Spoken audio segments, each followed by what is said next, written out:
We are absolutely not here to give you 10 tips for a digital detox. Let's get that out of the way right now. This is not some generic self-help explainer. Instead, what we're going to unpack today is a clinical, highly effective blueprint of modern human manipulation.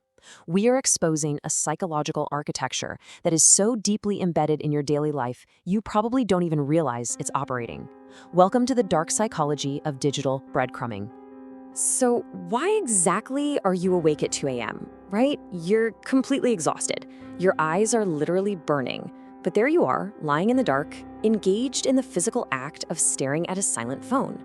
You're just waiting for a single pixel to change state. You know what I mean? A notification badge, a text bubble, just some tiny indicator of validation. We've all felt that quiet, profoundly isolated anxiety. And we need to immediately strip away the illusion of free will in that scenario. Staring into that cold screen glow is not a reflection of weak willpower. Actually, scratch that. Willpower has nothing to do with it. What you are experiencing isn't just a bad habit. It is a hyper-optimized attention trap. It's deliberately designed by systems that understand your underlying neurology far better than you do. Let's establish exactly what this is. Digital breadcrumbing is defined as the deliberate, strategic, and hyper-optimized act of sending sporadic, minimal signals of attention. The goal? To keep a human subject in permanent anticipation without ever providing a substantive return. Just let the clinical coldness of that phrase sink in for a second. Permanent anticipation. Because in everyday life, what does that minimal signal actually look like? It's a random like, a vague text, an automated alert. It gives you just enough dopamine to prevent you from walking away, but never, ever enough to actually satisfy you. To really grasp how this works, we're diving into phase 1, the interpersonal dating trap. Right, because to understand the technology, we first have to look at modern dating. That's really where keeping someone on a waiting bench was completely perfected. Precisely. And the exact neurobiological terminology for this toxic dynamic is intermittent reinforcement. This involves withholding validation and then suddenly granting it at completely unpredictable intervals. Because your brain literally cannot predict the pattern of that vague 3-word text message, it becomes utterly obsessed with solving it. It's a biological hack.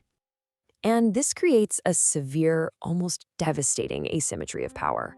Just think about the massive mental energy the victim spends agonizing over a viewed story or literally deciphering a single emoji. Meanwhile, the manipulator maintains total emotional and operational sovereignty. They invest absolutely nothing, but they control the entire interaction. It's exhausting. Which brings us to phase 2, scaling this behavior up to the machine. So in dating, interpersonal toxicity is what keeps you guessing exactly when that next text will arrive. Correct. But algorithmic warfare? That uses massive neurological data sets to calculate the exact millisecond you are about to experience platform fatigue. Literally, right as you are about to exit an app, the algorithm drops a digital breadcrumb, a targeted comment alert, a boosted view count, and it pulls you right back in. You have to understand, algorithms absolutely do not want you to be satisfied. Satisfaction leads to closure, and closure means you put the device down. That is a failure state for them. By utilizing manufactured artificial scarcity, they perfectly mimic the operational mechanics of a classic slot machine. They trigger deep, ancient, survival-driven curiosity loops that you simply cannot turn off. And man, this doesn't stop with social media. Just think about the workplace for a second.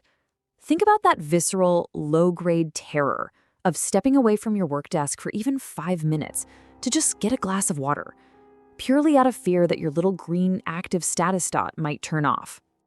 We have effectively entered a digital panopticon. Managers and organizational structures now use these micro-indicators of presence as a direct control mechanism. Instead of evaluating actual, long-term output, we see continuous low-level Slack pings and instant read receipts. This keeps employees in a state of continuous hypervigilance, terrified that even a sub-second of unavailability somehow implies poor performance. To understand why you can't just break free, we enter phase 3, the neurobiology of obsession. To truly grasp the gravity of this situation, we must plunge underneath the skin. Standard generic advice to simply use less screen time is entirely useless until you understand the 3 massive neurological components of continuous breadcrumbing exposure. Right, because it really comes down to mapping these cold biological realities directly to the physical sensations of modern anxiety that you feel every single day. First, we must correct a massive scientific misconception. Dopamine is not the chemical of pleasure. It is the chemical of anticipation and seeking. When an outcome is completely uncertain, your brain experiences what we call a reward prediction error. Your brain is literally chemically flooded by the unpredictability itself. The uncertainty isn't a byproduct, the uncertainty is the drug. And then comes the anxiety. You know that horrible knot in your stomach when you were left on read? Clinically speaking, your brain perceives that silent device as an unresolved threat or a direct instance of social exclusion. It forcibly activates your low-level fight-or-flight response, secreting continuous microdoses of cortisol directly into your bloodstream. This locks you into a state of perpetual cognitive fatigue. But the most chilling biological consequence of all this is parietal-frontal network degradation. The continuous monitoring of your phones for unpredictable micro-rewards actively overwrites your brain's physical capacity for sustained focus.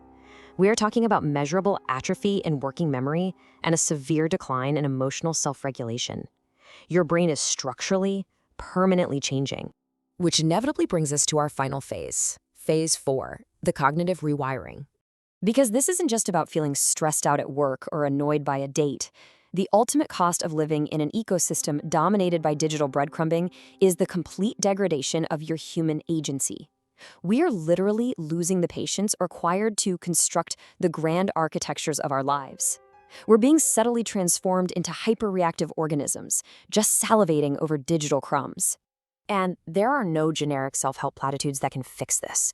Just turning off your notifications is like putting a Band-Aid on a systemic biological hack. As our source material bluntly and accurately states, it is an asymmetric psychological war where the prize is your mind, and the enemy is currently winning by giving you absolutely nothing of value. You are not choosing to scroll. Your primitive biology is being violently extracted by systems designed to offer you nothing substantive in return. So the question we have to leave you with is this: what actually happens to a society that willingly surrenders its cognitive autonomy for a handful of digital crumbs?